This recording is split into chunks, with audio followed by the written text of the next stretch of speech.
Okay, good afternoon. My name is Chris Foondle. I'm a rail project manager for the Michigan Department of Transportation. Here to give you an update about the status of the WALLY feasibility study. However, before I get started, I want to give you a little bit of background perspective so that as we go through our development history, some of the lessons learned will have some relevant context for you. And I use lessons learned in a very casual manner because we knew a lot of these things up front, and it was very interesting to see how they held true as we progressed. Are we not functional? There we go. Lessons learned on how to use this, number one. Okay, first and foremost, we knew projects like this can take a long time to come to fruition, averaging close to 11 years in development. But why is this an important upfront lesson? It's because very often there are a lot of unreasonable or unrealistic expectations with the initial excitement of a commuter rail opportunity. Well, the questions are, it seems so simple and so attainable. Why can't we do this now? The tracks are already there. The trains can be ready to go. Let's go. But leaders and participants need to be advised that the process is going to be lengthy, and it's going to be lengthy because it helps to assure that a practical and realistic assessment can be performed to enable informed and educated decisions.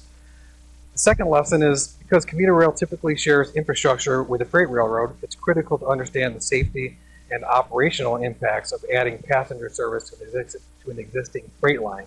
And it's equally critical to demonstrate to that freight operator that you have that understanding. Some of this is deja vu, and I'm really glad to see that it is deja vu because the experiences shared earlier are reflected in what we're seeing in the lessons learned. The third element is that to have a local entity vested in the process is very helpful to keep things moving. There'll be more on that later. And finally, in addition to the obvious P3 of a public-private partnership that may be required to operate such services, there's another special type of P3 that's needed, and that's patience, perseverance, and positivity. And things will take longer than anyone expects, and the goals and targets are going to move around on you, and through it all, you have to have a positive attitude about responding to changes. And for those of you who may not be aware of prior history regarding WALLY, the concept was developed back in 2006-2007 in response to preliminary construction estimates for construction on US 23 to widen the lane, which were in the approximate range of $500 million to add a third lane between Brighton and Ann Arbor. And there was an original high-level conceptual study performed in 2008, which revealed that passenger service on rail between Howell and Ann Arbor was possible. However, this study was limited to predicted costs and operations on the state-owned segment of the route. The study spawned some grassroots support. It also generated some vocal opponents. And the study also revealed that the private owner of the rail line into downtown Ann Arbor was not at all interested in having any type of participation with passenger service. So in the grand scheme of things, if you think back to our lessons learned, the idea of north-south commuter rail has been around for about 8 years now. There was direct conflict with a freight operator right on the proposed route, and we had local supporters and detractors. And as time moved on, patience and perseverance were definitely going to be required. So let's fast forward to 2010, and remember what I said about having a local champion. The Ann Arbor Area Transportation Authority stepped forward in this role, soliciting revenue and support from the City of Howell, Washtenaw County, and the Ann Arbor Downtown Development Authority, and they also were awarded an FDA grant for around $60,000 to do a study. With roughly $200,000 in local funds identified for a more detailed study of the prospective commuter rail service, AATA and MDOT jointly applied for a Transportation and Community System Preservation Grant in late 2011.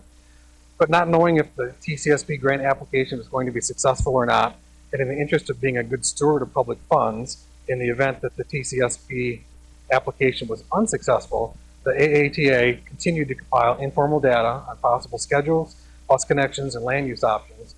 And in early 2012, they issued an RFP for a full feasibility study of the corridor, intending to use the entire allocation of the local funds that they'd already collected to study as much of the possible commuter rail concept as they could. So, as fate would have it, just as the contract was about to be awarded for a limited scope of work in late 2012, voila, FHWA said, guess what? You're awarded the TCSP grant, which put everything into a state of suspended animation. So now I need to ask you to follow closely, because I only have a few minutes to try to explain the complexities and events of the last 18 months. And in keeping with our campus atmosphere, I'm going to give you guys the Cliff Notes version of what's happened since that award was announced. In early 2013, it was revealed that these funds were multi-jurisdictional blend from the federal government, combination of FRA, FHWA, FTA, and research board monies.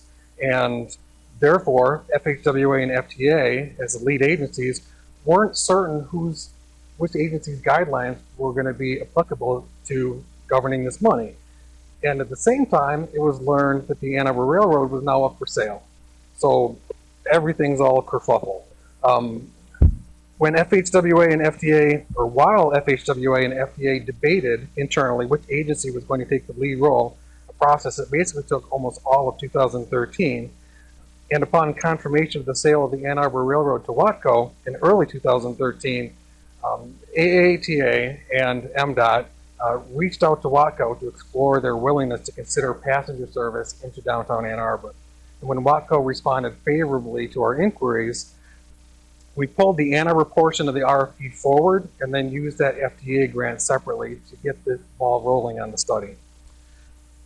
So while this effort went forward and was completed in early 2014, resulting in the selection of a station site location between Liberty and Washington in Ann Arbor as the locally preferred station site, we continued working with FDA and FHWA to identify an appropriate work plan for the balance of the work on the rest of the corridor.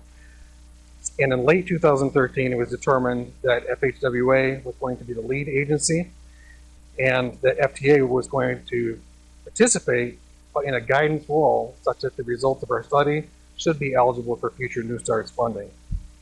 And through the first part of 2014, we coordinated with FTA and FHWA to finalize a work plan acceptable to both agencies. And the final scope and preliminary estimate was approved just this May, with funds formally obligated earlier this month. I think August 8th may have been the day. We got the detailed estimate just last week. It was $4,000 off from what our preliminary estimate was. And right now, hopefully, someone in Lansing is putting the authorization paperwork on my desk. And when I get in tomorrow, we'll be able to get this thing started within the next couple of weeks. A lot of people worked really hard on this effort, so we're pretty excited about making it come together. So, if you followed closely, you'll see how all those lessons learned were applied. It took a long time to develop. The rules changed along the way. We had to negotiate with the freight railroad. We had to demonstrate our understanding of how that shared infrastructure was going to work. And it was critical to have that local champion who was willing and flexible in seeking creative alternatives. And it did require a lot of patience and perseverance. So in brief summary, we also recognize that the commuter rail concept doesn't exist in a vacuum and that it's not the only solution.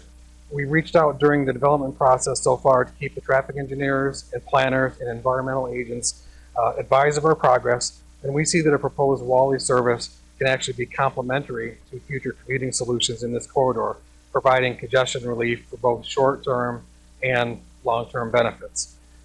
There are many other compelling reasons to consider commuter rail in this corridor, as outlined on this slide, but I'm just about out of time. And if you're interested in more details, please feel free to ask questions at the panel session or talk to me afterwards. I'd be glad to speak with you. Or you can also visit the website. It's listed on the bottom of this slide. There's a large comprehensive history of the WALLY activity posted at the AATA's website, and that should be on your the handouts that come along with it. You should be able to click right on it and see a wealth of information. So that's all I have. Thank you very much for being patient and persevering.